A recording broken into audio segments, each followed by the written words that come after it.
ونحن أيها الإخوة لسنا ممن يديرون المعارك من وراء المكاتب وأجهزة التلفون.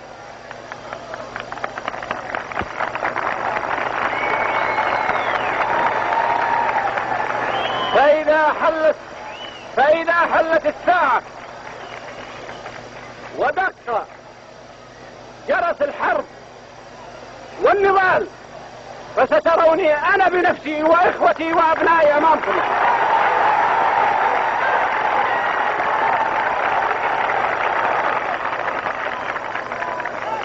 وإنني أيها الإخوة لا أقول هذا لا رياء ولا تزلفا، ولكنني أقوله عن عقيدة ثابتة، لأنه إذا لم ندافع بدمائنا وكياننا وكل ما نملك عن قضايانا فلن نكون أصحاب شأن، ولن يقوم لنا قائمة إذا اقتصرنا فقط على الخطب والتصريحات والوعود والوعيد، فهذا ليس شأننا أيها الإخوان ولا شأنكم.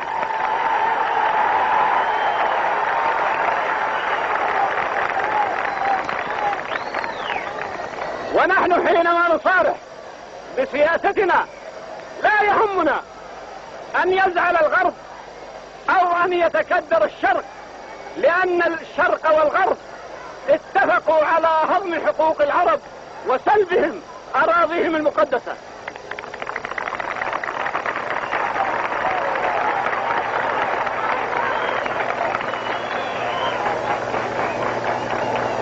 نحن لسنا ممن يطلب الإعانات والقروض، ولسنا ممن يستجدي في سبيل بعض المسائل المادية الزائفة، ولكننا ندافع عن مبدأ ندين به بعد الله وبعد عقيدتنا الإسلامية، بأن العرب يجب أن ندافع عن حقوقهم.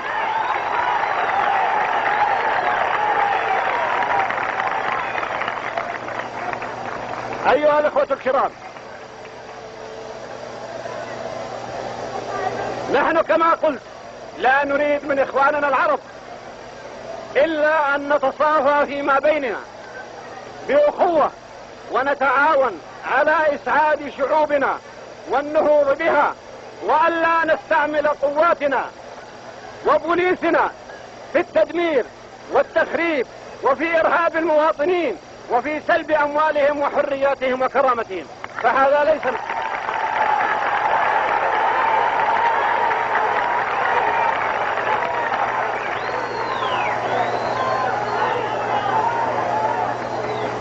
فهذه أيها الإخوان ليست من غاياتنا ولا من أهدافنا، ونحن لا نطلب من إخواننا العرب أي مساعدة ولا أي غاية من الغايات نهدف إليها، ولكن نريد من إخواننا العرب أن يحترمونا كإخوة لهم، وأن يحترموا استقلالنا وحريتنا، وأن يحترموا وطننا وأبناء وطننا.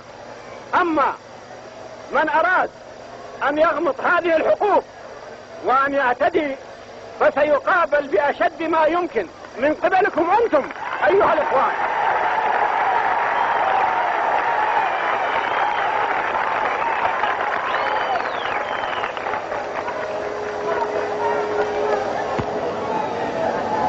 لأنكم أيها الإخوة لم تتعودوا في حياتكم أن تحكموا من الخارج ولا أن يتسلط عليكم أحد، فقد عشتم منذ القرون الأولى وقبل الإسلام إلى هذه اللحظة وأنتم أحرار لا يحكمكم إلا أنفسكم، ولذلك فلن تقبلوا حكما غير حكمكم.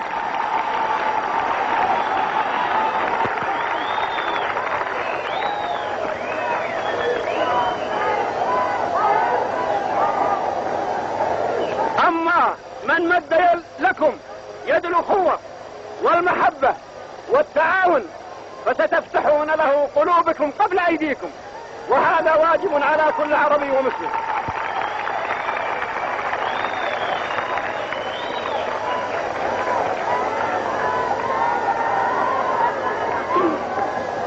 إخواني وأبناء وطني، إنني حينما أتكلم فلست أتكلم كفيصل، ولكني أتكلم كفرد منكم وكمعبر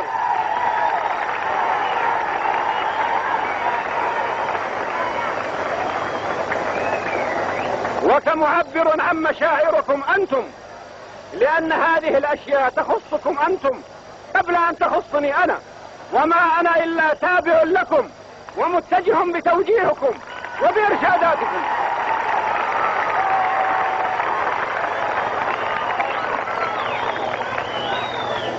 ولست أقول هذا من باب التزلف أو النفاق، والله سبحانه يعلم إنني لا أقول هذا إلا عن عقيدة، لسبب واحد، وهو أنني أعتقد أنني حينما أخدمكم وحينما أكون في خدمتكم فإني أعتبر هذا أعز مقام لدي،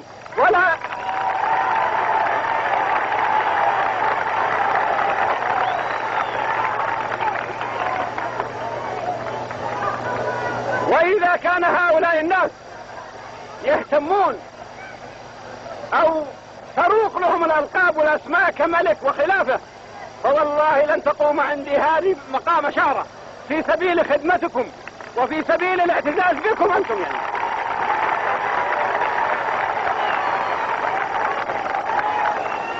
لأنني أعتبر خدمتكم والاعتزاز بكم هي أكبر مقام وأكبر شرف يمكنني أصل إليه. هذه هي الحقيقة أيها الإخوان.